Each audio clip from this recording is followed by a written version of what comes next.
আল্লামা জাওজি তিনি আবু বকর আল মিশকি একজন ব্যক্তির ঘটনা তিনি উল্লেখ করেছেন। আল্লামা জাওজি বিশ্ববিখ্যাত একজন আলেম। এ আবু বকর আল মিশকি তার গা দিয়ে সুগন্ধি মিশকাম্বরের গন্ধ ছড়াতে থাকতো। তাকে জিজ্ঞাসা করা হয়েছিল, আপনার শরীর থেকে সবসময় মিশকাম্বরের গন্ধ বের হতে থাকে, এর কারণ কি? তিনি বললেন যে আমাকে সুন্দরী যুবতী এক নারী আমাকে অপকর্মের জন্য সে ডেকেছিল। সে আমার সঙ্গে জেনা ব্যভিচার করার জন্য সে আমাকে কৌশলে তার ঘরের মধ্যে নিয়ে যায়, কারণ সে দীর্ঘদিন থেকে আমার উপরে লালায়িত ছিল। ছলে বলে কৌশলে আমাকে তার ঘর পর্যন্ত নিয়ে যায়। এরপরে যখন সে যৌন চাহিদা পূরণ করার জন্য আমাকে যখন খারাপ কাজের দিকে আহ্বান করে জেনার জন্য, তখন আমি একটা কৌশল অবলম্বন করি। সেই কৌশলটা কি? আমি বাথরুমে যাওয়ার কথা বলে আমি বাথরুমে ঢুকে পড়ি যে আমার ওয়াশরুম যেতে হবে, আমার প্রয়োজন। তা আমি বাথরুমে গিয়ে যত টয়লেট ছিল বাথরুম থেকে বের করে সমস্ত টয়লেটগুলি আমি আমার গায়ে মেখে নিই। আর আমি যখন বাইরে বের হয়ে আসি, ওই মেয়ে আমাকে দূর দূর করে আমাকে তার ঘর থেকে তাড়িয়ে দেয়। আমি বাইরে এসে ওই মলমূত্রগুলি আমার শরীর থেকে আমি পবিত্র করে ফেলি, আমি ধুয়ে পাক সাফ হয়ে যায়।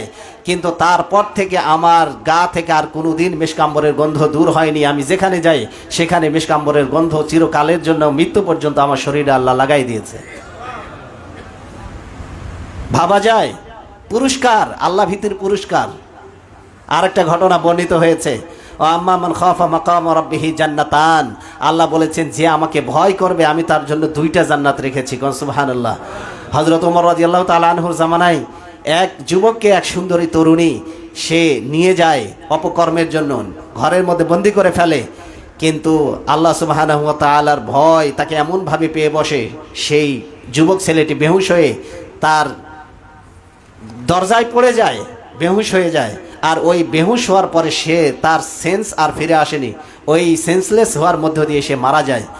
হযরত ওমর রাদিয়াল্লাহু তাআলা আনহু কবরের কাছে গিয়ে তার কবরের দিকে লক্ষ্য করে বললেন, ও কবরওয়ালা, তুমি যে আল্লাহকে ভয় করেছো, জেনায় লিপ্ত হওনি, আমি ওমর সাক্ষ্য দিচ্ছি আল্লাহর কোরআনের ওয়াদা অনুযায়ী তুমি দুইটা জান্নাতের মালিক।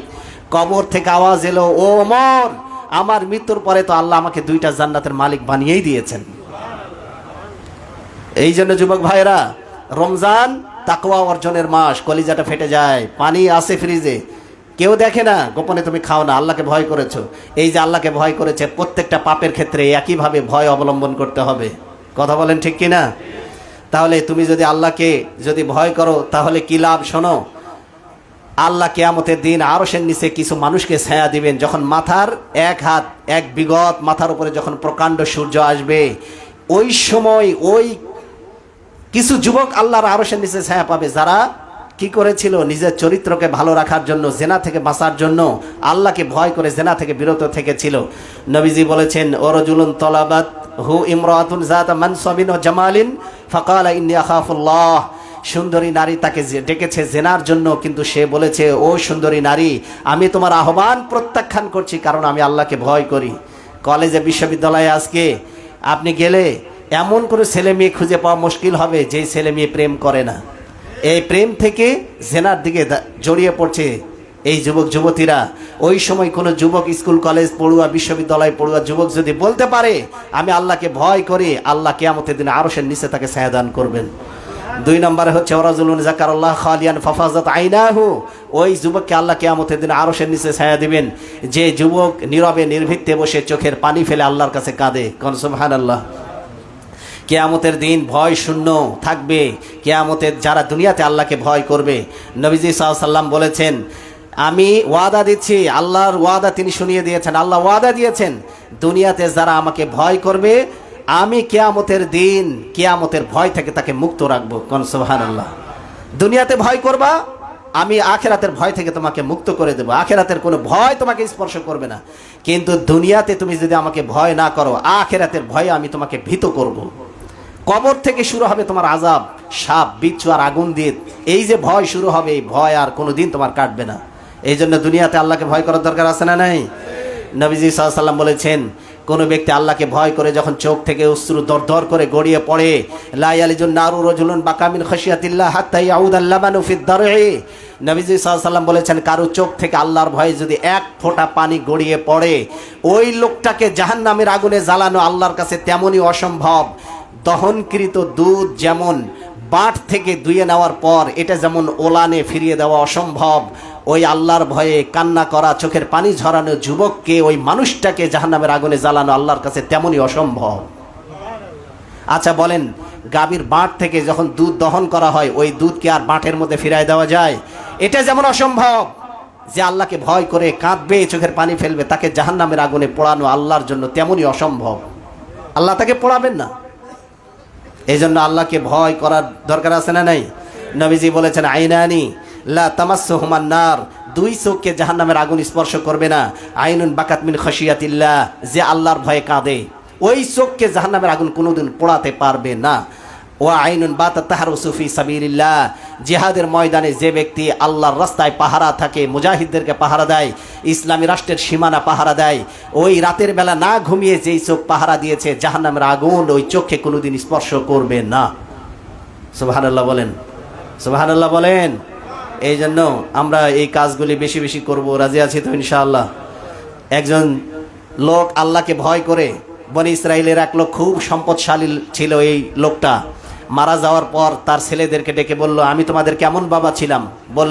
তারা বলল, আপনি আমাদের উত্তম পিতা ছিলেন। বলল, তাহলে আমার সমস্ত সম্পদের মালিক তোমরা, কিন্তু একটা কাজ করবা, আমি মরে যাওয়ার পর আমার লাশটাকে পোড়ায় ছাই বানাবা, এরপরে এটাকে কোনো একটা ঝড়ের দিনে মেঘমালার মধ্যে, সমুদ্রের মধ্যে, সাগরের মধ্যে আমার ছাইগুলিকে ফেলে দিবা, কারণ আমি জীবনে এত পাপ করেছি, আল্লাহ যদি আমাকে ধরতে পারে তাহলে শাস্তি দেবে। আল্লাহর শাস্তি থেকে বাঁচার জন্য তোমরা আমাকে ছাই বানায় ধুলার সাথে এই ছাইগুলি উড়াই দিবা, প্রচণ্ড ঝড়ের দিনে সাগরের মধ্যে ফেলে দিবা, যেন আল্লাহ আমারে ধরতে না পারে। ঠিক আল্লাহ সুবহানাহু ওয়া তাআলা তার ছাইগুলি উড়িয়ে দেওয়ার পর ফেরেশতাদেরকে আদেশ করলেন, বাতাসকে আদেশ করলেন, সবগুলিকে একত্রিত করো। সমস্ত ছাইগুলি একত্রিত করে আল্লাহ তাকে রূপ দিয়ে দিলেন, আবার তার দেহটা সজীব হয়ে গেল। ওই লোকটাকে জীবিত করে আল্লাহ বললেন, এই তুমি এই কাজ করেছিলে কেন? সে বলল, আল্লাহ আমি তোমার ভয়ে করেছি। আল্লাহ বললেন, তুই যেহেতু আমাকে ভয় করেছিস আমি তোকে মাফ করে দিলাম, যা। কিন্তু আপনি আবার ওসিয়ত করে গেলে হবে না যে আমারেও পড়ায় ছাই বানাই দিস। এইটা কিন্তু আপনার ক্ষেত্রে প্রযোজ্য না, এটা ওই যুগের শরীয়তের মধ্যে এটা ছিল, এটা হয়েছে। বুঝাতে যাচ্ছে আল্লাহকে ভয় করলে আল্লাহ আপনাকে মাফ করে দিবেন। কোন সুবহানাল্লাহ। আল্লাহ কোরআনে বলেছেন, আমি তাদের উপরে সন্তুষ্ট হয়ে যাই যারা আমাকে ভয় করে। রাদিয়াল্লাহু আনহুম ওয়া রাদু আন যালিকা লিমান খাশিয়া রাব্বা। আল্লাহ বলছেন যে যে আল্লাহকে ভয় করে তারা আমার উপরে সন্তুষ্ট, আর আমিও তাদের উপরে সন্তুষ্ট। কোন সুবহানাল্লাহ। এই জন্য আল্লাহকে ভয় করলে দুইটা জান্নাত। কয়টা জান্নাত? ওয়ালিমান খাফা মাকাম রাব্বিহি জান্নাতান। যারা আমি আল্লাহকে ভয় করবে অন্যদের জন্য একটা জান্নাত, আর দুনিয়াতে যারা আমাকে ভয় করবে তাদের জন্য দুইটা জান্নাতের ওয়াদা আমি দিয়ে দিলাম। এই জন্য রোজার মূল উদ্দেশ্য হচ্ছে আল্লাহ ভীতি অর্জন করা। সে আল্লাহর ভয় আমরা কি অর্জন করতে পারবো ইনশাআল্লাহ রোজার মধ্য দিয়ে? রোজার প্রতিটা মুহূর্তকে কাজে লাগাতে হবে। পারা যাবে না? যাবে না? আল্লাহ আমাদের তৌফিক দান করুন ইনশাআল্লাহ। রোজাটাকে যেন আমরা পূর্ণাঙ্গ কমপ্লিটলি প্রতিটা মুহূর্ত যেন কাজে লাগাতে পারি। অশ্লীল বাক্যালাপ, অশ্লীল কথাবার্তা, অশ্লীল কাজকর্ম সবগুলি পরিত্যাগ করে আল্লাহর জন্য যেন আমরা এই একটা মাস আমাদের জীবনটাকে নিবেদন করতে পারি। আল্লাহ তৌফিক দাও, বলেন আমিন। হাযা মা ইনদি ওয়াল ইলমু ইনদাল্লাহ আলাইহি তাওয়াক্কালতু ওয়া ইলাইহি উনীব।